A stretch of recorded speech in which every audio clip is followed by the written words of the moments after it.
It's so close, I can taste it.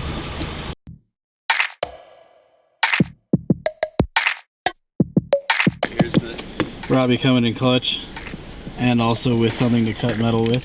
Excellent. Are you ready for this? yes. Let's get this Eclipse running. Listen, I know you don't have your glasses on, but what happened to that? I don't know. It's all twisted. If you look, it's all twisted. It's twisted. It looks like there might be a hairline crack near one side. And this one's broken off. That one's gone entirely. This thing has seen some stuff. It's cheap. Probably. Well, at any rate, we're getting the wheels off so we can put the actual axles back in and kind of double check everything underneath. You think we can start it tomorrow? Yeah, for sure. If we get that line anyway? Yeah, once we get that fuel line. So, yeah. Who knows, maybe we'll get lucky and the headers deliver a day early so I can actually like get some we gotta sound get the out throttle of cable it. That'll be easy. That's a trip to Home Depot right there. Yeah. We got the belt on. That was a huge step. Yes. Because Can we hold on? We gotta tell the story about this. We got the belt sized, right? We did all of that. We deleted the idler, so now it's just straight tension. We were struggling to get it on. He was struggling so hard that when it finally popped on, his hand came up, punched himself in the eye, hit his head on the top of the hood. I thought the hood was gonna come back down, and it happened so fast. I was like, what? There's not a lot of leeway with that. not a lot of room. That thing came up so fast, it's not even funny. I wish it was on video because we could laugh about it later, kind of thing. Yeah. But in the moment, it's like, what just happened? Yeah, that would have been good. That would have been good. So, kind of gave up on the axles for the night because we need to do some other things and get a bigger breaker bar and all that stuff to get them off. So, we are moving on to trans fluid. Fun fact, down here, there's that little tiny, let's see, here, you got the light down there. Let's see. It's like this little, Right.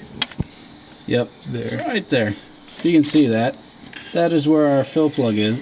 We're going to be pulling him out so that, and it's relatively easy. It's a rubber plug with something that's new to me. Apparently it's so it looks like Mitsubishi thing too. So yeah, it's got the little schnoz on the outside. So real nice and easy to get to, pretty easy to grab. Comes out nice and clean. Now we just got to break the bolt on the bottom, make sure it's actually empty of fluid, and then send it, add in some 7590 red line. It's not the most recommended thing ever apparently for these trans, but it's what I got lying around since half of my other transmissions use it. So send it. Finally, after several trips down to Manassas, which is not a short trip, don't be confused, we now have the right fuel line. We got to separate it, and now you can finally start turning it on.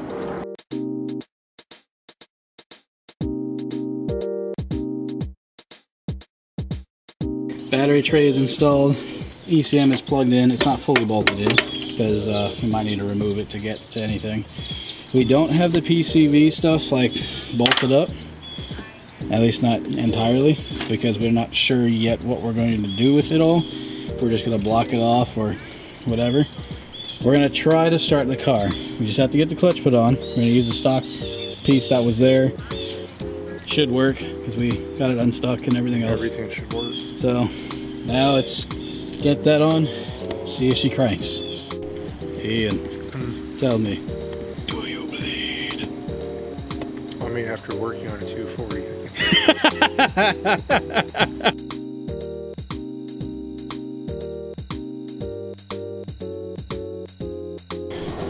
Got what we needed from the auto parts store. I also got a headlight cleanser because I want to clean these up. We eventually will change those headlights up for something else, but we need that for now. Got a new battery. Forget the mess in my trunk. Honestly, some of that stuff has saved my bacon. And I keep all of our stickers back there. So if you want a sticker, hit us up, man, because I have a bunch. But this battery is the right one for the Eclipse. We now have the pieces we need to tie it down, and also got the brass fittings that we needed for our slave cylinder. I always mess this up. Slave cylinder. So now it's time to bolt it all together, bleed the lines, and turn it on. I'm so excited for this. Ah, yes. Enslaved electrons. Okay. Battery is in. I just sat there and defogged the headlights so they actually look nice. You can probably see that a little bit on camera. It looks a lot better. Now we gotta connect the 2 points of the battery And I'm not going to start it yet because he's still got to put the clutch in so that we can actually start it.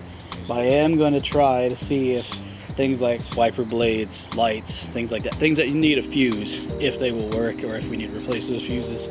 That way we can make sure that when we start it starts well, no hiccups or anything like that. So I'm just going to let it roll. Let's see what happens. Moment of truth, people. I got the keys. Yeah, you gonna tell me when the light's on? No interior light turned on, but there is a light saying the door is on. Hey. We got beeps. Oh, we got beeps.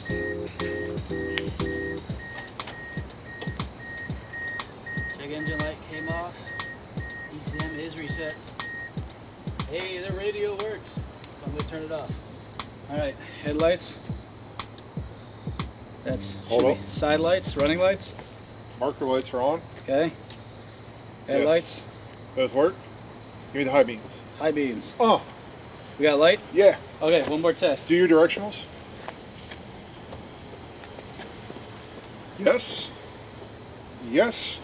Let me go check the rear. Hold on, this is going to be funny. If this still works, I'm going to laugh so hard. Because I know a thing that he didn't tell you because I asked him separately. Okay. Shouldn't sit, but I am. Ooh. Okay. Hold this. This button, if this works. Yes! Yes! Yes! That is awesome. I didn't tell you about this because I wanted to save that surprise. See, I want to do something like this. It's just so dark in the 240. Seriously, it's like a 90s car problem. But okay, one last thing. Where's the light switch? Hop to the front. Alright. Okay, you ready? Yep. Anything? Nope. Nothing? No. Okay, we gotta fix that. It's a fog switch. So, it's not the end of the world, but now we know. But yes, we have power! It's pretty late. Neighbor's gonna hate us for what we're about to do. But, it's time to send it. Ian, are you ready? I'm ready. Let me see if I can change my battery flash or my flashlight battery. I'm gonna go roll the window down so we can start the Eclipse for the very first time. Let's do this. Here we go.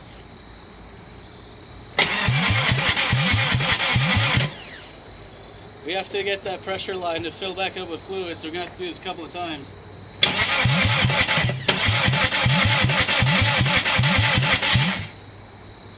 It's trying. What are you seeing up there? Nothing really. Let me go change my battery. Okay.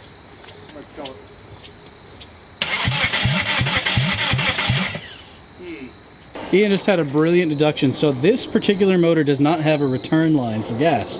It runs on high pressure, kind of like a carb, sort of, but not really. So he had a brilliant idea. What was that idea, Ian?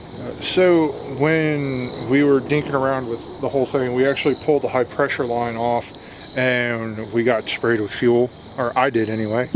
But with these, I got thinking about, because if you have air in your lines and you're bringing fuel from the back up to the front, you're going to pressurize the air somewhere in the line, which means it's going to pressurize around into your fuel rail system and into your injection system. So I remember there's a cap, and if you look over here, see if we can get in there with our big old camera here. There's a stem, almost like a valve stem on there. It's kind of hard to see because something's a little bit in the way, but there it is right there. And there's actually something very akin to a like core to a valve stem. Yeah. And as soon as I pushed that in, air gushed out. So we may have the solution to why we're not. So we're probably gonna have to crank it a couple times, hit that line, crank it again, and see if it'll kick. Actually, I'll probably just hold it open while, because until the gas comes out. I'm thinking what if you just turn the key and let the pump work, I'll just hold that in until fuel starts coming out. All right, let's set it. Go ahead, try it. Here we go. 3, 2, 1. Hey, it would help if we put the vacuum lines back on. Yeah. After much ado and everything else, we're gonna actually have to end the video here without a start, unfortunately, because we don't have spark and it's getting late and we don't want to wake the neighbors and get in bad with our neighbors. We don't like that. It's not gonna good. Never goes well if you get bad with your neighbors. So unfortunately, we are left with trying to figure out and diagnose our electrical issue. The good news is it means that in the next episode, you guys will be able to see us put on like the EGR block-off plate, the PCV valve block-off plate, the headers, and maybe a few other odds and ends. So all is not lost on the car. We just have to figure out why we're not getting power to our spark system and go from there. And with all that said, God bless you guys. Thank you all for watching and tuning into this crazy little series that we got going on. And we'll see you guys next time. Peace.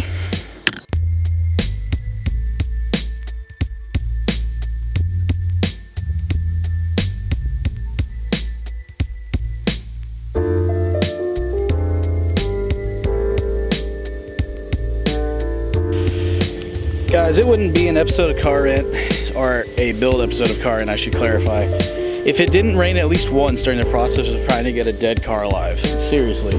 Hold on.